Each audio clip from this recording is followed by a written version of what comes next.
Students, whatever homework is given to you, you have to submit it on the very next day between 8 am to 1 pm to the given WhatsApp number, and it is compulsory to submit your homework as your attendance will be marked on the basis of your submission.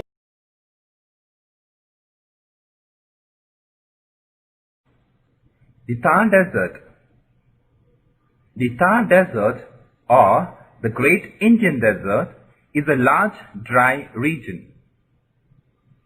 As the map shows, a large part of Rajasthan lies in this desert. Let us travel to the Thar Desert in Rajasthan. The Thar Desert has many sand dunes. Sandstorms occur most of the times. The natural sources of water are small streams or underground water. Camels are suited to live in the desert and people use them for transportation. Next physiography is the Great Indian Desert. The Great Indian Desert lies to the west of the Aravalli Ranges. Now Aravalli Mountain जहाँ है उसके waste की तरफ ये desert देखने को मिलता है. It occupies a major part of the state of Rajasthan and extends into Sindh, Pakistan as the Thar Desert.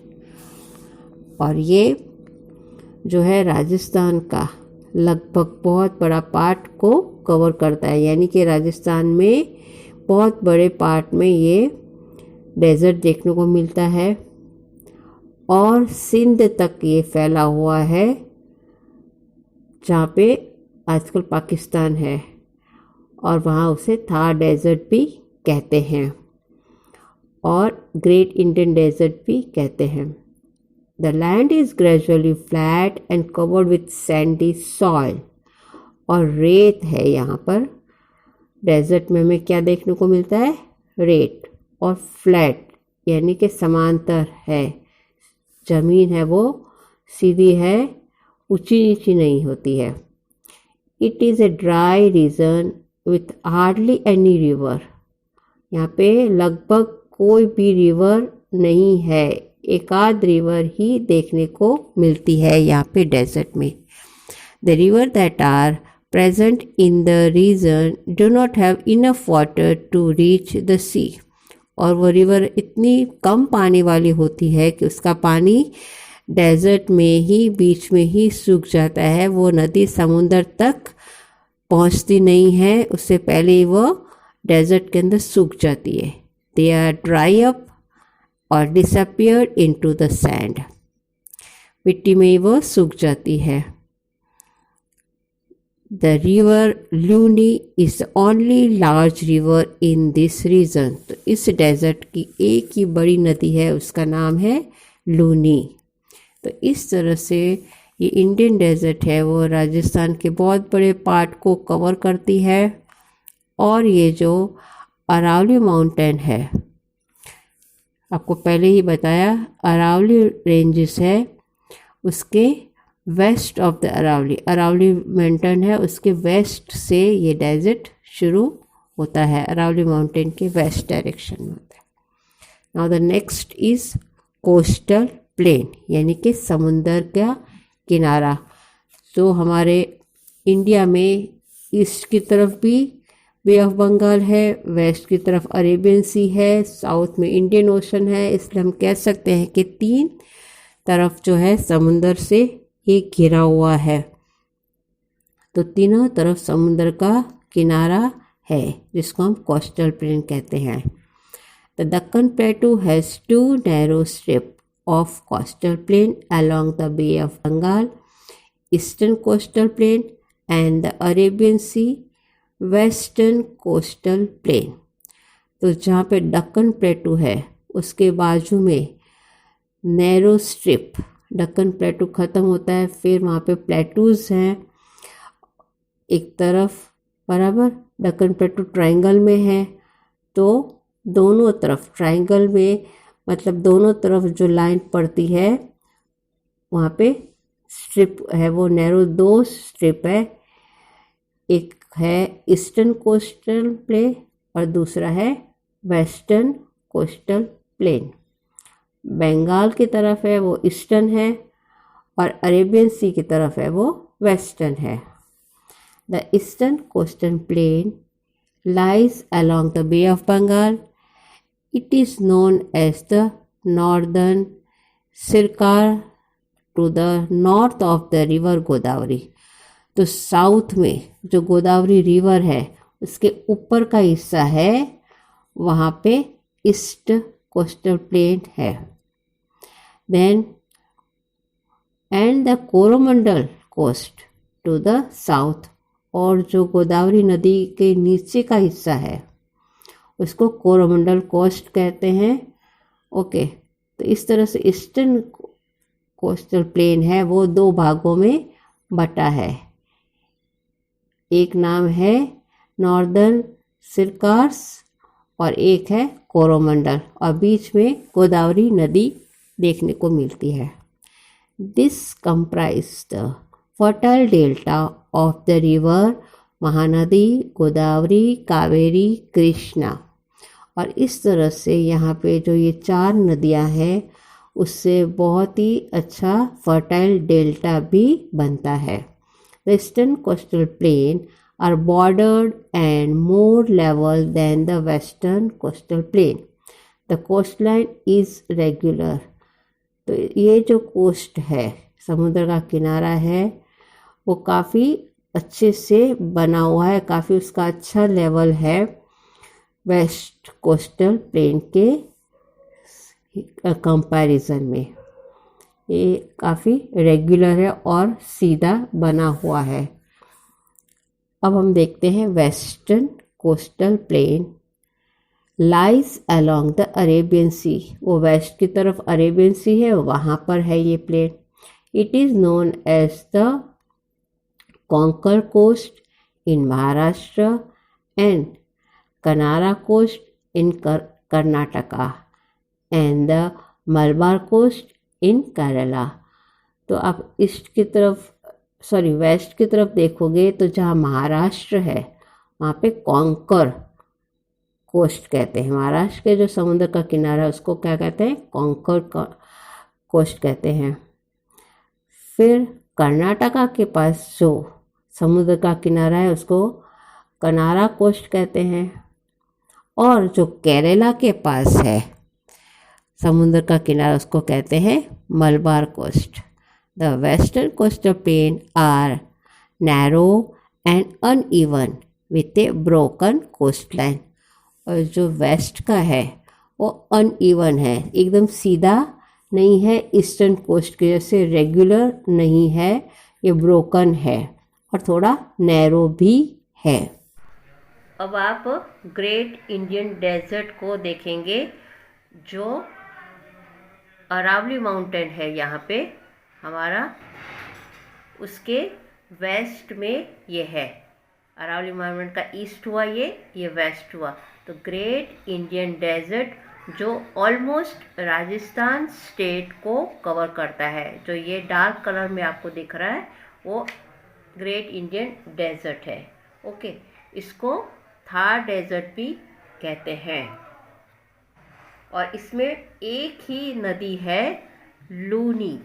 ये जो लूनी नदी देख रहे हैं आप, वही एक बड़ी नदी आपको राजस्थान में देखने को मिलेगी। बाकी जो है नदियां हैं वो डेजर्ट में ही सूख जाती है, वो एंड तक सी तक नहीं पहुंच पाती है। इस तरह से आपने इंडिया के वेस्ट में ग्रेट इंडियन डेजर्ट देखा।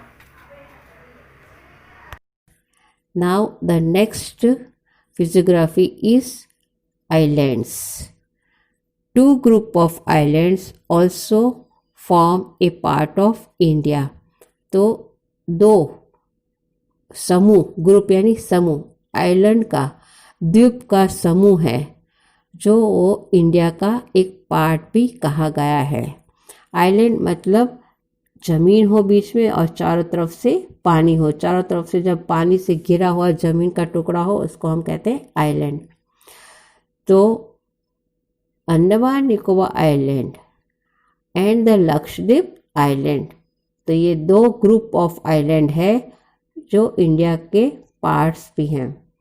The Andaman Nicobar islands are a group of more than 300 islands located in the Bay of Bengal। तो ईस्ट की तरफ जहाँ बे ऑफ बंगाल है वहाँ अंडमान निकोबार आइलैंड्स है, वहाँ पे 300 के करीब आइलैंड देखने को मिलते हैं। Most of the islands are volcanic in nature, और वहाँ पे वॉल्केनोज भी होते हैं।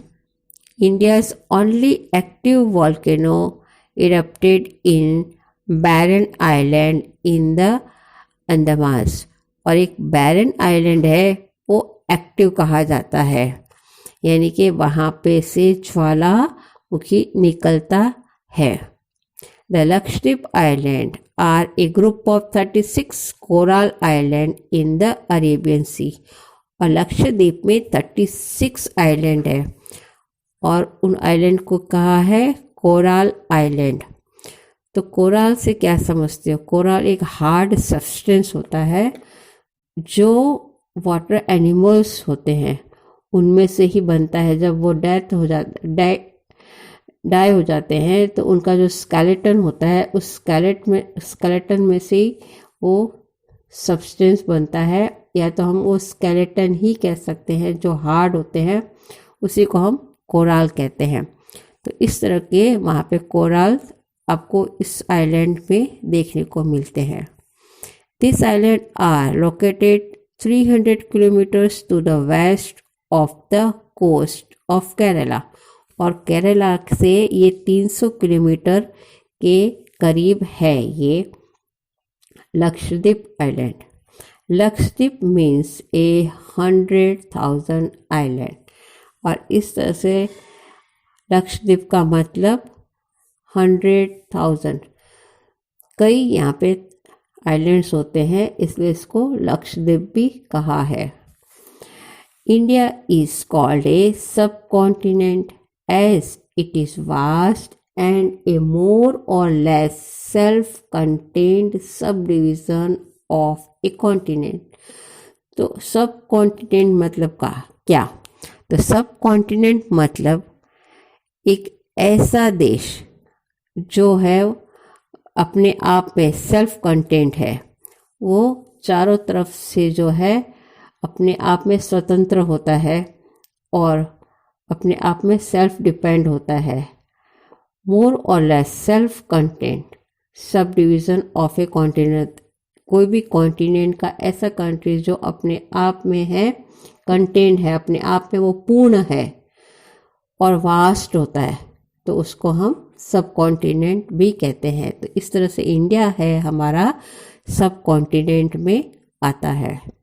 तो आज आपने इस लेसन में इंडिया का लोकेशन, इंडिया के पॉलिटिकल डिवीज़न, कैपिटल्स, टेरिटरीज और फिजियोग्राफी, जो 6 तरह की फिजियोग्राफी है उनके बारे में पढ़ा। अब हमने जो डेजर्ट देखा था, उसके बाद बीच में प्लेटूज एरिया देखा था। ओके, अब जो एकदम समुंदर के किनारे जो होती हैं जगह, उसको हम कहते हैं कोस्टल प्लेन। ओके, तो 2 है coastal plain, eastern coastal plane और वेस्टर्न कोस्टल प्लेन। तो हम बारी बारी से दोनों प्लेन को देखेंगे। तो यहाँ पे जो बे ऑफ बंगाल है और यहाँ पे गोदावरी रिवर है, तो जो गोदावरी रिवर के नॉर्थ की तरफ जो ये कोस्टल प्लेन है उसको सिरकार्स कोस्टल प्लेन कहते हैं, और गोदावरी नदी के जो नीचे का है उसको हम कहते हैं कोरोमंडल कोस्ट। क्या कहते हैं? कोरोमंडल कोस्ट और सिरकार कोस्ट। तो इस तरह से यहाँ पे ईस्ट की तरफ हमने दो तरह के कोस्ट देखे। अब हम वेस्टर्न कोस्ट की तरफ देखते हैं। ओके, तो यहाँ पे महाराष्ट्र है, और महाराष्ट्र का जो ये कोस्ट है उसको कहते हैं कोणार्क कोस्ट। महाराष्ट्र का है वो कोणार्क कोस्ट। इसी तरह से कर्नाटका जो स्टेट है उसका ये जो कोस्ट लाइन है उसको कहते हैं कनारा कोस्ट। कर्नाटका का कनारा कोस्ट।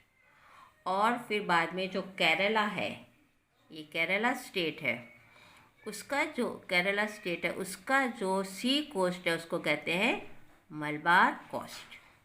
तो इस तरह से हमने ईस्टर्न कोस्ट और वेस्टर्न कोस्ट को देखा। साथ में हम आइलैंड्स को भी देखेंगे कि बे ऑफ बंगाल की तरफ अंडमान निकोबार आइलैंड्स है। यहाँ पे ऑलमोस्ट 300 आइलैंड्स है जो इंडिया में कवर होता है।